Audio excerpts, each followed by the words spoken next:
Hello everyone, कैसे हैं आप सब लोग। आई होप सब अच्छे होंगे। Today will discuss an important topic that is skewness. Positively skewed and negatively skewed distribution क्या होता है, इन दोनों में क्या डिफरेंस है, आज हम समझेंगे। और ये स्टैटिस्टिक्स के लिए तो इम्पॉर्टेंट है ही। कॉमर्स में जो 5th यूनिट है statistics, it's important for that, but it is equally important for paper 1 as well. Paper 1 में भी ये पूछा जाता है, ठीक है।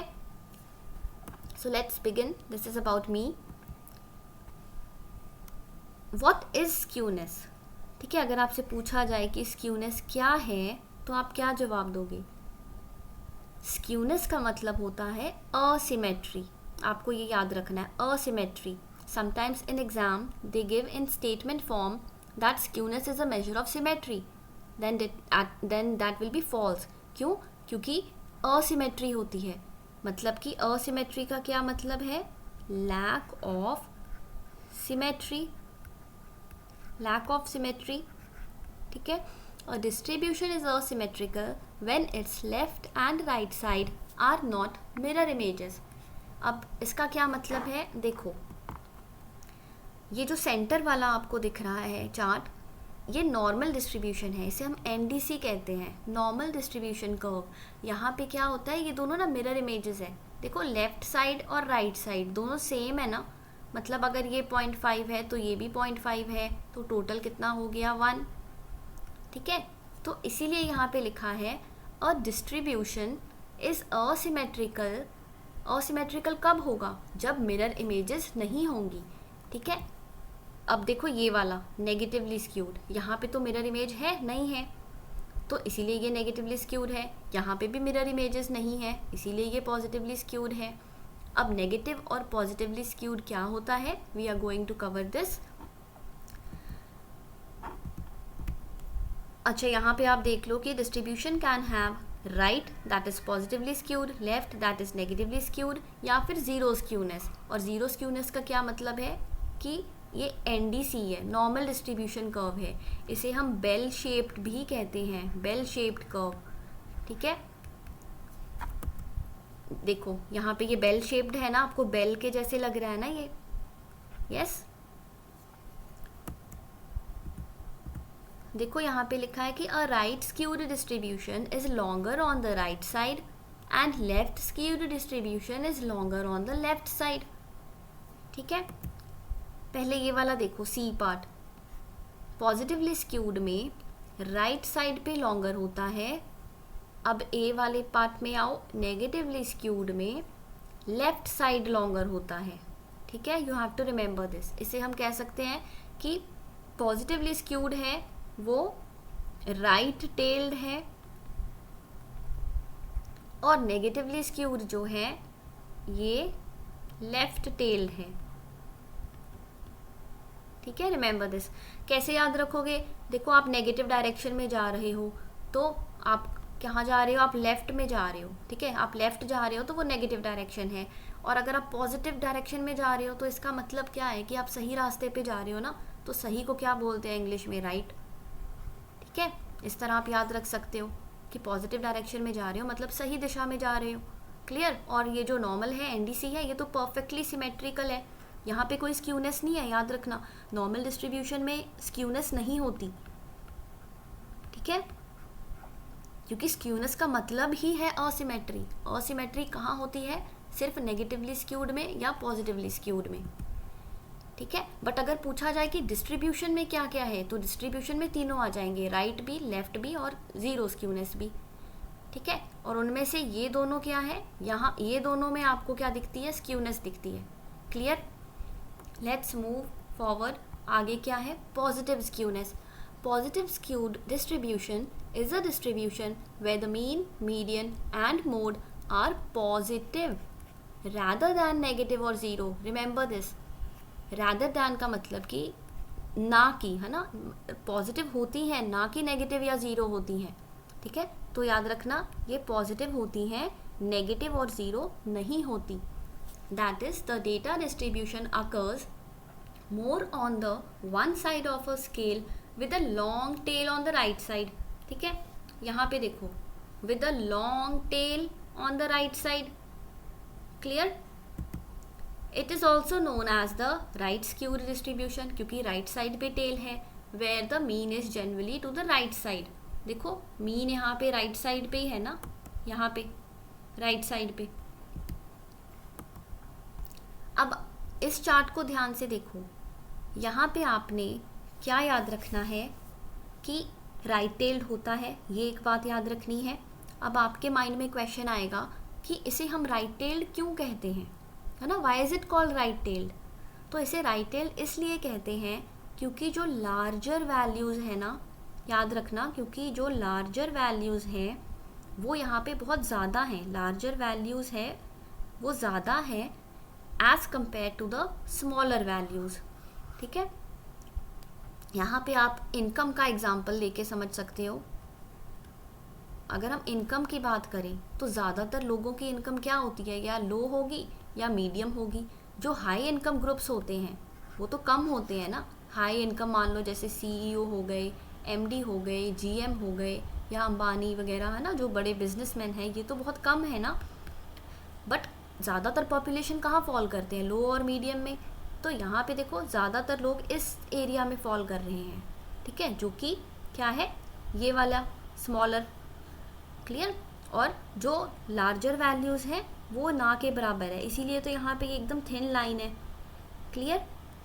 और अगर यहाँ पे आपसे एक क्वेश्चन पूछा जाए, जो कि काफ़ी बार पूछा भी गया है, कि पॉजिटिवली स्क्यूड में अगर आपको एग्ज़ाम से रिलेट करके पूछा जाए कि पॉजिटिवली स्क्यूड में एग्ज़ाम डिफ़िकल्ट होता है या इजी होता है, तो you can remember it in this way कि ये पॉजिटिव का ऑपोजिट है.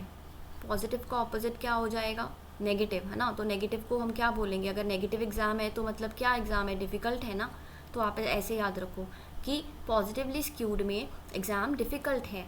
अब डिफ़िकल्ट एग्ज़ाम का क्या मतलब है कि ज़्यादातर स्टूडेंट के मार्क्स कम आए हैं. तो देखो ये अगर हम इस वाली लाइन को अगर हम स्टूडेंट्स माने, ठीक है, तो देखो 1500 या 1000, है ना, ये ज़्यादातर स्टूडेंट के मार्क्स किस उसमें लाई कर रहे हैं, कम वाली रेंज में.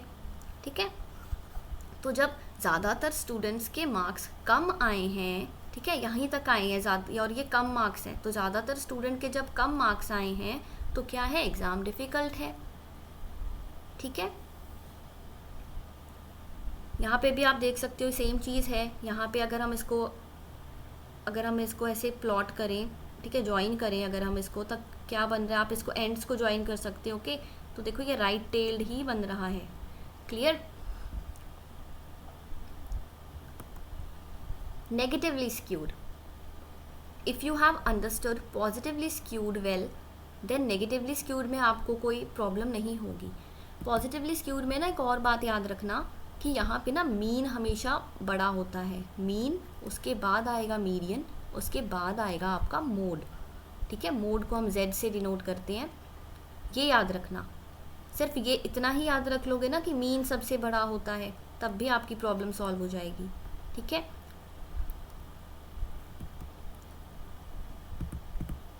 ये देखो ये रहा मीन. ठीक है, नेगेटिवली स्क्यूड में क्या है, a negatively skewed distribution is characterized by more values clustering towards the right side of the graph. देखो यहाँ पे कंफ्यूज नहीं होना, कई बार स्टेटमेंट फॉर्म में ऐसे ही लिख देता है और आप इसको फॉल्स मत कर देना, नेगेटिव राइट देख के फॉल्स मत कर देना. यहाँ पे वैल्यूज़ की बात हो रही है, ना कि टेल की बात हो रही है. टेल तो इसकी लेफ्ट टेल ही है. ठीक है, पे अटेंशन, टेल इसकी लेफ्ट ही है, लेकिन यहाँ पे वैल्यूज़ राइट साइड पे है. इसका मतलब कि इस साइड पे वैल्यूज़ हैं. ठीक है, और यहाँ पे पीक जो है नेगेटिवली स्क्यूड में, पीक जो है वो राइट साइड पे होती है. याद रखना ये भी, नेगेटिवली स्क्यूड में पीक राइट साइड पे होती है. क्योंकि देख लो पॉजिटिव स्क्यूड में पीक कहाँ थी, ये पॉजिटिव स्क्यूड है जो हमने पढ़ा था, यहाँ पे पीक कहाँ पे थी, लेफ्ट या right? Yes, obviously left side पे थी. गुड. ठीक है, तो negatively skewed data can have a value of 0 और अ नेगेटिव वैल्यू, मतलब कि 0 भी हो सकती है, नेगेटिव भी हो सकती है. बट पॉजिटिव में हमने क्या पढ़ा था वहाँ पे कि पॉजिटिवली स्क्यूड में वैल्यूज़ पॉजिटिव ही होंगी, ना कि ज़ीरो या नेगेटिव।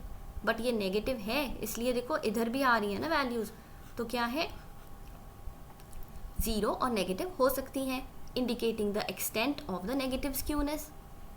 क्लियर? ये देखो नेगेटिवली स्क्यूड में क्या होता है, मीन जो है ना, याद रखना मीन जो है वो सबसे छोटा है, मीडियन फिर आएगा सेंटर में, और उसके बाद एंड में क्या आएगा, मोड आएगा। क्लियर? अब यहाँ पे आप इसको एग्ज़ाम से अगर रिलेट करोगे तो now you will tell me, अगर पॉजिटिवली स्क्यूड में एग्ज़ाम डिफ़िकल्ट था तो नेगेटिवली स्क्यूड में एग्ज़ाम क्या होगा। मैंने बोला था कि जस्ट ऑपोजिट करना है, तो नेगेटिवली स्क्यूड में क्या होगा, yes you are right, exam easy होगा, ईजी एग्ज़ाम, है ना। ये बात आपने ज़रूर याद रखनी है, यहाँ से क्वेश्चन बनता है। एक तो ये फॉर्मूला जो है ये याद रखना है, और एग्ज़ाम रिलेटेड भी पूछा जाता है। अब यहाँ पे आप अगर रियल लाइफ एग्जांपल लें तो क्या हो सकता है, डेथ का एग्जांपल लेते हैं, ठीक है। ज़्यादातर डेथ्स कब होती हैं, ओल्ड एज में होती हैं, ठीक है।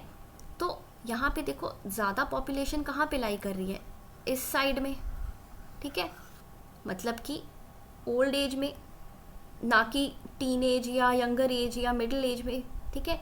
तो ओल्ड एज में ही ज़्यादा है, तो ये एक एग्जांपल है जो आप याद रख सकते हो। और आपने इसकी पीक याद रखनी है, जो हमने अभी पढ़ा, पीक इसकी राइट साइड पे है। क्लियर? अब हम इसको समराइज करते हैं so that if you have any doubt it gets clarified, ठीक है। आप भी मुझे हेल्प करोगे यहाँ पे। आई होप आप नोट्स बना रहे हो साथ साथ, अगर नहीं बना रहे हो तो बाद में बना लीजिएगा ज़रूर, ओके। पॉजिटिवली स्क्यूड में क्या होता है, हमने अभी पढ़ा था, मीन जो है वो सबसे बड़ा होता है। आप ऐसे याद रखो कि पॉजिटिवली स्क्यूड में ना मीन हमेशा खुश रहता है। क्यों खुश रहता है, क्योंकि वो सबसे बड़ा है, ठीक है। और मीडियन हमेशा बीच में रहता है, और उसके बाद क्या बचा, मोड ही बचा, तो मोड एंड में आ गया। इसको कई बार एग्ज़ाम में आपको ट्विस्ट करके दे देता है। क्या करेगा, मोड पहले लिख देगा, फिर आएगा मीडियन और फिर आएगा मीन। तो ये गलत नहीं है, ये सही है। हमने क्या किया है, पहले देखो मीन सबसे पहले लिखा था क्योंकि मीन बड़ा है, उसके बाद मीडियन, उसके बाद मोड। अब हम क्या करेंगे, मोड को पहले लिखेंगे, ठीक है। वही बात लिख रहे हैं, कुछ there is nothing new in it. Mode को पहले लिख रहे हैं क्योंकि मोड सबसे छोटा है ना, तो इसीलिए हमने लेस दैन का साइन दिया क्योंकि मोड छोटा है। फिर मीडियन सेंटर में ही रहेगा, फिर लेस दैन का साइन, और फिर मीन का साइन, मीन सबसे बड़ा है, ठीक है। और यहाँ पे आपने, अच्छा कई बार क्या होता है ना, स्टूडेंट्स को कन्फ्यूजन होता है लेस दैन और ग्रेटर दैन के साइन में। So how you can remember this is, see ये ग्रेटर दैन का साइन है, कैसे याद रखोगे। मान लो ये आपकी एल्बो है, ये वाला जो पॉइंट है ना, ये आपकी एल्बो है, ठीक है। और ये जो आप हाथ से अगर ऐसा बनाओगे तो ये आपका राइट हैंड है ना, तो इसीलिए ये मोर है, ठीक है। और अगर आप इस साइड लिख रहे हो तो मतलब ये आपका लेफ्ट हैंड है ना, तो लेफ्ट हैंड है तो ये लेस दैन का साइन है, ठीक है। तो you will never forget if you will remember this way. अब आप बताओ, अगर पॉजिटिवली स्क्यूड में ऐसा है तो नेगेटिवली स्क्यूड में क्या है। यहाँ पे तो मीन हैप्पी था ना, मीन बड़ा था, तो यहाँ पे क्या हो जाएगा, मीन उदास हो जाएगा, यस। तो यहाँ पे क्या होगा, मीन सबसे छोटा हो गया, ठीक है। यहाँ पे हम इसको सैड बना देते हैं, ठीक है, सैड फेस। तो क्यों है सैड ये, क्योंकि यहाँ पे मीन छोटा है। अब यहाँ लेस दैन का साइन आएगा क्योंकि छोटा है ना, median will stay in between, ठीक है। और उसके बाद क्या आ जाएगा, मोड आ जाएगा। मोड को हम z से डिनोट करते हैं, मीन को हम x बार से डिनोट करते हैं। अब इसको अगर घुमा के लिखना हो तो आप कैसे लिखोगे, किसको पहले लिखेंगे, पीछे से स्टार्ट करेंगे, यस गुड। साइंस को घुमाएंगे, पहले लेस दैन के डाले थे, अब ग्रेटर दैन का डालो, मीडियन लिखो बीच में, ग्रेटर दैन करो, ठीक है। और एंड में क्या आ जाएगा, ये आ जाएगा मीन, तो मीन यहाँ पे आ गया, ठीक है। आप क्या करना, इन फॉर्मूला एक बार तो आपने अभी देख लिया, आप ना खुद से ट्राई करके लिखना, बिना देखे लिखने की कोशिश करना, ठीक है। And I am sure you will be happy with your results, ठीक है, कि आपको कैसे लर्न हो गए। अब देखो नेक्स्ट हमने क्या पढ़ा था, एग्ज़ाम, ठीक है। पॉजिटिवली स्क्यूड में क्या था, एग्ज़ाम डिफ़िकल्ट था, ठीक है, वेरी गुड। तो यहाँ पे क्या हो जाएगा, एग्ज़ाम इजी हो जाएगा। ठीक है, थर्ड पॉइंट हमने क्या पढ़ा था, पॉजिटिवली स्क्यूड में राइट टेल्ड होता है, राइट को टेल जाती है, यहाँ कहाँ जाएगी, लेफ्ट को जाएगी। ठीक है, अब यहाँ पे हमने एग्जाम्पल, जस्ट आपको ये डिफ्रेंशिएशन का नहीं है, मतलब ऐसे याद रख लो, इनकम वाले एग्जाम्पल से हमने इसको समझा था, और यहाँ पे हमने इसको डेथ वाले एग्जाम्पल से समझा था। यहाँ पे हमने क्या पढ़ा था कि जो पीक है वो कहाँ पे होती है, लेफ्ट साइड पे होती है। ठीक है, और यहाँ पे क्या होता है, जो पीक होती है वो राइट साइड पे होती है। ठीक है, राइट साइड पे होती है। अब आपने यहाँ पे एक और चीज़ याद रखनी है। ठीक है, the last thing which you have to remember is, देखो पॉजिटिवली स्क्यूड में क्या होता है, ज़्यादातर जो वैल्यूज़ होती है ना, ध्यान से सुनना, ज़्यादातर जो वैल्यूज़ होती हैं वो मोड के राइट साइड पे फॉल करती हैं। I am repeating, most of the values lie और fall to the right side of the mode. Most of the values fall to the right side of the mode. अब इसका मतलब क्या है कि मोड जो है ना वो मिनिमम है। रिमेंबर दिस, मोड मिनिमम है। देखो यहाँ पे दिखाती हूँ मैं आपको, इससे याद रख लो, मोड देखो, ये मोड था ना, ये मिनिमम ही है ना, अगर आप देखो तो यस, छोटा ही था ना ये, सबसे मीन बड़ा था इसलिए तो खुश था, तो यहाँ पे मिनिमम था ये। अब यहाँ पे ऑपोजिट हो जाएगा। देखो नेगेटिवली स्क्यूड में आपने क्या याद रखना है, नेगेटिवली स्क्यूड में आप याद रखोगे कि most of the values fall to the left side of the mode. देखो left side of the mode, mode के लेफ्ट साइड, इधर वाली साइड पे ही वैल्यूज है सारी। यस, तो इसका क्या मतलब है कि मोड मैक्सिमम है। मोड क्या है, मैक्सिमम है। अब देखो यहाँ पे फॉर्मूला में मीन तो छोटा था ना, इसीलिए तो उदास था। मीन छोटा है, मीडियन बीच में था, और फिर मोड था। ठीक है, तो मोड ज़्यादा है ना, तो मोड मैक्सिमम है। यहीं से आप याद रख सकते हो वैसे तो। ठीक है, मोड जो है वो मैक्सिमम है, यहाँ पे मैं ब्रैकेट में लिख देती हूँ, मोड मैक्सिमम है। ठीक है, चलो एक बार यहाँ भी लिख लेते हैं कि यहाँ पे मोड जो है वो क्या है, मिनिमम है। पॉजिटिवली स्क्यूड में मोड मिनिमम है। ये मैंने चीज़ यहीं से लिखी है। ठीक है, यहीं से आप याद रख सकते हो इसको, ये वाले पॉइंट से। अब यहाँ पे क्या था, अगर वहाँ मिनिमम है तो यहाँ पे क्या होगा, मोड मैक्सिमम होगा। ये जो आपको माइन्यूट डिटेल्स बता रही हूँ ना, don't take it lightly. Exam में यहीं से क्वेश्चंस बनते हैं स्टेटमेंट फॉर्म में। Okay, note these differences as well. और अगर पीछे जो हमने स्लाइड्स पढ़ी हैं, symmetry, NDC, bell shaped curve, ये सब भी आपको याद रखना है। Okay, with this we come to the end of the topic. I hope you liked it. If you find our videos helpful, do like, share and comment, and do subscribe my channel, that is Commerce with Nix. Thank you everyone. Stay healthy, stay happy, keep studying. Bye bye.